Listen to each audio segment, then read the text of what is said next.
Hey guys, how's it going? Hope you're doing well. My name is Crown, and today I'm going to read you some very interesting stories that I hope that you're gonna love. And now, without further ado, let's go!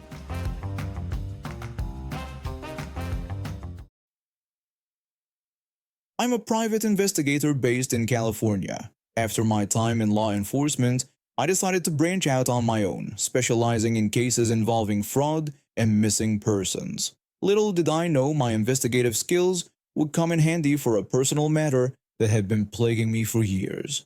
About 4 years ago, my phone wouldn't stop ringing with calls from realtors. At first, I thought it was just the usual spam, but the pattern was peculiar. They were all looking for someone about property listings in New York. When I answered one of these calls, the realtor asked if I was Roy and inquired about a brownstone property in Manhattan. I simply told them it was a wrong number. I tried blocking the numbers at first, but they kept coming from different area codes across the East Coast. This went on for weeks. Every single call was about properties this mysterious Roy was supposedly selling. Being a private investigator, my curiosity got the better of me one evening when another call came in. I asked the caller if they were looking for Roy, and when they confirmed, I told them I wasn't him but expressed interest in hearing more about the property he was selling. My years of experience had taught me that sometimes playing along yields more information than confrontation.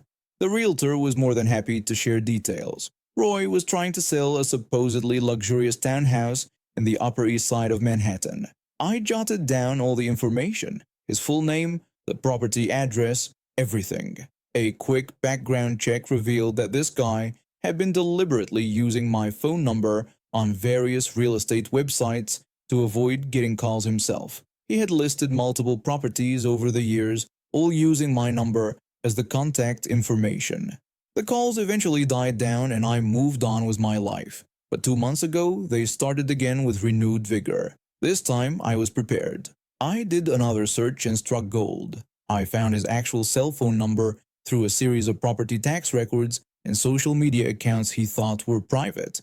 I could have texted him, but I knew his type. He'd probably deny everything or just ignore me. So when I got another call the next day, I decided to have some fun. When the realtor called asking for Roy, I happily offered them his actual phone number. They seemed surprised and asked if I was related to him. I explained that I had never met him, lived on the opposite coast, and had discovered his real number after he'd been using mine to dodge calls for 4 years. The realtor was impressed by my investigative skills, and when I confirmed that I was indeed an investigator, they agreed to update their database with his real number. They thanked me for being so understanding about the situation and mentioned they'd share the updated contact information with their colleagues. After that call, I did one final check on Roy's property. His luxury townhouse turned out to be a rundown building that hadn't seen repairs in decades. The photos he'd been using on listings were either heavily edited or from completely different properties. Street view images showed peeling paint, broken windows, and an overgrown yard, a far cry from the pristine mansion he was advertising. The calls stopped completely after that day, but I wasn't quite done. Using my professional connections, I reported his deceptive listing practices to the New York Real Estate Board and the Better Business Bureau. I also made sure to leave detailed reviews on various real estate websites warning others about his tactics. My report included screenshots of his fraudulent listings and documentation of his phone number schemes. A week later, I received one final call, not from a realtor, but from Roy himself. He was furious, claiming I had no right to interfere and that I'd cost him potential buyers. I explained that his own scamming attempts and fake listing photos were what really cost him those buyers. When he threatened legal action, I told him that I had 4 years of documentation showing his unauthorized use of my number and evidence of his fraudulent listings, which I'm sure the real estate board would be very interested in seeing. He hung up without another word.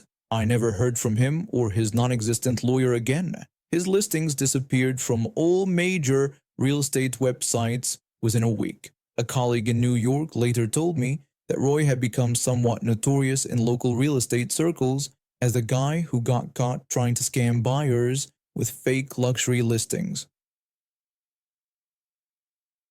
My husband and I moved into our dream home about 6 months ago. We'd spent years saving up, working overtime, and living in a tiny apartment to afford it.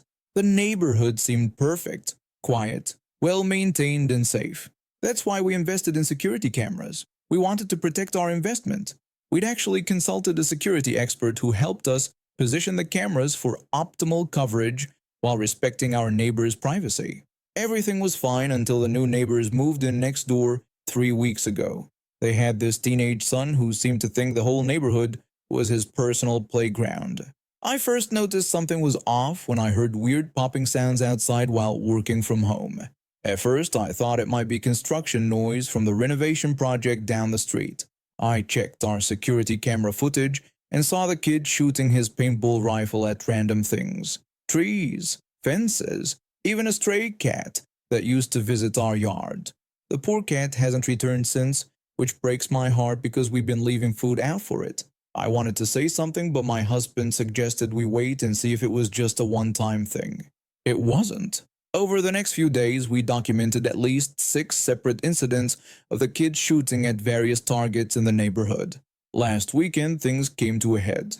I was in the kitchen preparing Sunday lunch when I heard multiple loud pops, followed by a splashing sound. My husband ran inside, furiously telling me that the kid had just shot our front security camera with his paintball gun.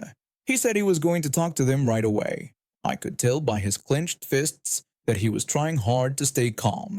I followed him outside where we found the teenage boy still holding his paintball rifle, grinning like he'd just won a prize. His mother was standing on their porch, scrolling through her phone, wearing fancy clothes that seemed out of place for a lazy Sunday afternoon. The bright pink paint was still dripping down our camera lens. My husband called out to them, politely explaining that their son had just shot our security camera with his paintball gun and that it was destruction of property. He even offered to show them the footage of the incident, trying to handle things like reasonable adults. The woman barely looked up from her phone as she dismissed our concerns, suggesting that the camera had been spying on them since they moved in. Her perfectly manicured nails never stopped tapping on her screen, as if we were barely worth her attention. My husband tried to explain that the camera faced our front door and driveway and wasn't even pointed in their direction. He even offered to show them the camera's view on his phone app to prove it. The kid jumped into the conversation with his own absurd justification, claiming he was protecting their privacy and that we couldn't film people without permission. He was still holding the paintball rifle, occasionally pointing it at random objects while he spoke. My husband explained again that we weren't filming them, and that the camera was for our home security and on our property. He even mentioned that we had documentation from our security consultant about the legal placement of all our cameras. That's when things got crazy. Karen stormed over to us, her high heels clicking aggressively on the pavement. She started yelling at my husband, telling him not to dare talk to her baby like that, and claimed he was just protecting them from creeps like us. Her sunglasses fell off her head as she gesticulated wildly. Then, out of nowhere, she swung her arm at my husband's head. He managed to duck, but her nails still scraped his scalp, leaving visible red marks. I immediately pulled out my phone and started recording, telling her I was calling the police and that she had just attempted to assault my husband. I could see small spots of blood where her nails had caught him. She retorted that she didn't care, threatening to tell them about our supposedly illegal surveillance. She even started taking pictures of our house with her phone, as if gathering evidence of our crimes. The police arrived within minutes. 3 patrol cars, actually, since I'd mentioned there was a weapon involved, the paintball rifle. We showed them the security footage of the kid shooting our camera, the paint damage, and my recording of Karen trying to hit my husband. The officers weren't amused, especially when they saw the blood on my husband's scalp. One of the officers explained to Karen that homeowners have every right to install security cameras on their property, but assault and destruction of property are crimes. He was concerned about the use of the paintball rifle in a residential area. Karen continued to protest, insisting that we were the ones harassing them. She even tried to argue that paintball guns weren't real weapons and that we were being over-dramatic about everything. One of our other security cameras had caught the whole confrontation in perfect detail, including the moment she swung at my husband. The officer reviewed the footage right there on my phone, and his expression grew increasingly stern as he watched. We decided to press charges for both the assault and the property damage. Karen was arrested on the spot, screaming about how we were ruining her life and threatening to sue us. She even tried to convince the officers that she was friends with the police chief. The kid was given a stern warning, and his father, who'd been at work during all this, was called to pick him up. The look of disappointment on his face when he arrived was palpable. The aftermath was even more satisfying. Karen got served with a restraining order, and she ended up pleading guilty to attempted assault. She was sentenced to anger management classes, community service, and had to pay for our damaged camera plus legal fees. They moved out 2 weeks later. Apparently, Karen couldn't handle the shame of facing us every day, especially after several other neighbors came forward with stories about her son shooting paintballs at their properties too. The kid's father stopped by before they left to apologize and handed us a check for additional damages. He divorced Karen years ago but shared custody. After this incident, he filed for full custody, using the police report and court documents as evidence of her unstable behavior. Now we have new neighbors, a lovely retired couple who bring us homemade cookies and actually understand how property lines work. They even asked for our advice about installing their own security system. Sometimes I see Karen's ex and their son at the local grocery store. The kid doesn't make eye contact, but at least he's not shooting at anyone's property anymore. I heard that he's been attending counseling and doing much better under his father's full custody. I've been a hairstylist for 4 years now, starting right after I finished cosmetology school. It wasn't easy building my client base from scratch, but I managed to establish my own small salon within 2 years. My parents thought I was crazy for not going to college, but I proved them wrong by becoming financially independent at 22. One of the keys to my success has been my strict booking and payment policies. I use professional booking software that requires client card details upfront. It saved me from countless headaches with no-shows and non-payers. Well, almost countless. There's this one situation that's been driving me up the wall. I met my former friend during my first year as a stylist. She was a regular at the salon where I worked before opening my own place. We clicked instantly and started hanging out outside of work. When I opened my own salon, she followed me there as a client, always booking properly and paying on time. That changed 3 months ago. She called me at 9 p.m. on a Friday, practically crying. She desperately begged for my help, explaining that her birthday party was tomorrow and her roots were showing badly. When she mentioned she couldn't book through my website, I explained about my 48-hour notice requirement and that I was fully booked. She kept pleading, saying she'd look terrible in her birthday photos and even offered to pay extra, playing the friend card. I should have stuck to my policies, but I felt bad. We'd been friends for 2 years, and she'd always been reliable before. I gave in and told her I could come in early to do her roots before my first appointment, asking her to be there at 7 a.m. sharp. The next morning I arrived at 6:45 a.m. to set up. She showed up right on time and everything went smoothly. I even gave her my friends and family discount, bringing the service down to $120 from my usual $150. When I finished, things got weird. She gushed about how amazing it looked, calling it the best birthday present ever. When I told her the discounted price of $120, she acted surprised, claiming she thought this was her birthday present. I reminded her about our discussion of the friends and family discount during the service.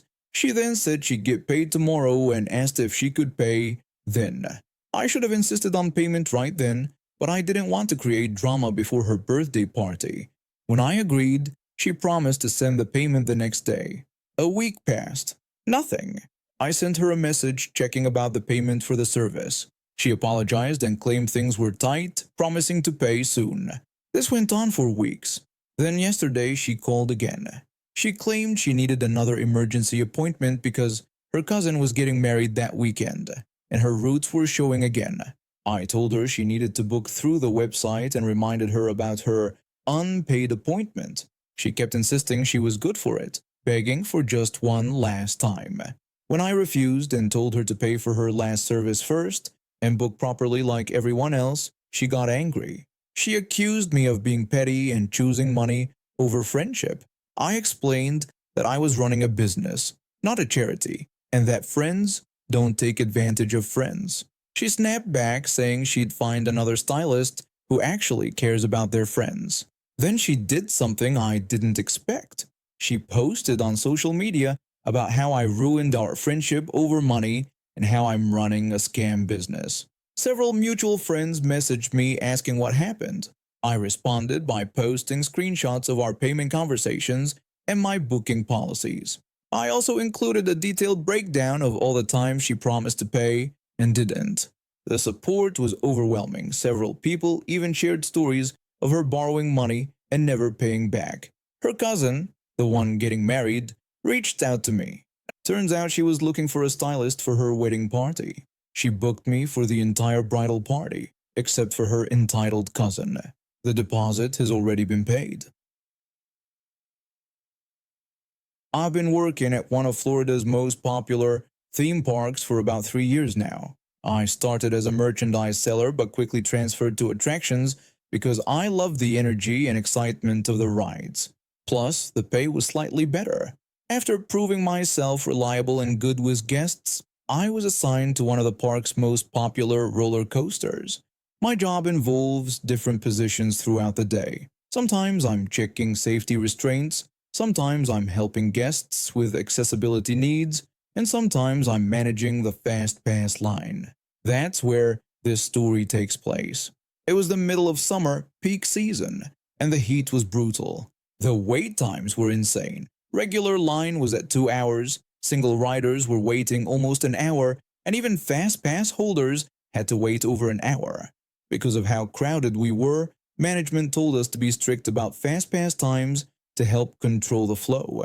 A group approaches my position, led by this woman decked out in all white, white shorts, white sun visor, and a fanny pack that probably cost more than my daily wage.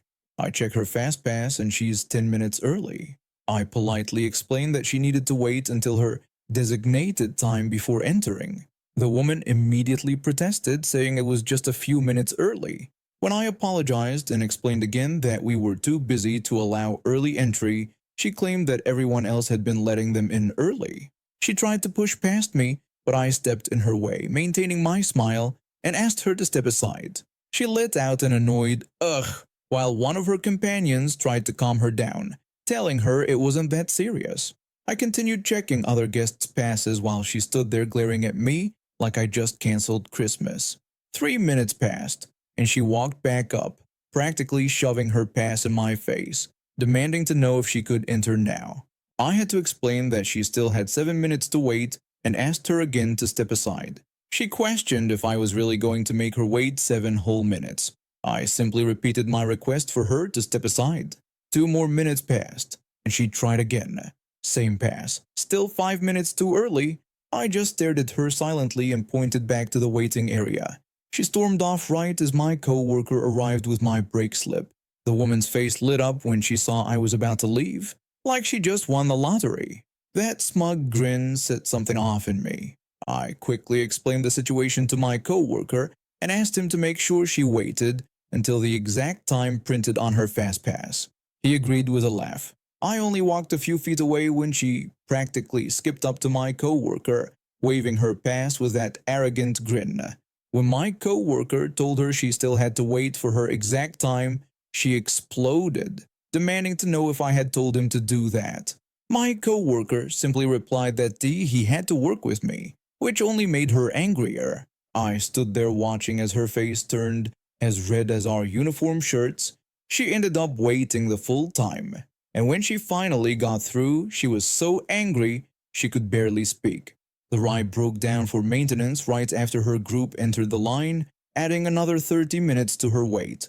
My co-worker and I still laugh about it whenever we work together. We've dealt with plenty of entitled guests, But something about her determination to skip those few minutes, combined with her meltdown when she couldn't, made this one memorable. I guess her fast pass wasn't quite fast enough. And now we have reached the end of today's stories. Thank you for watching, and see you next time.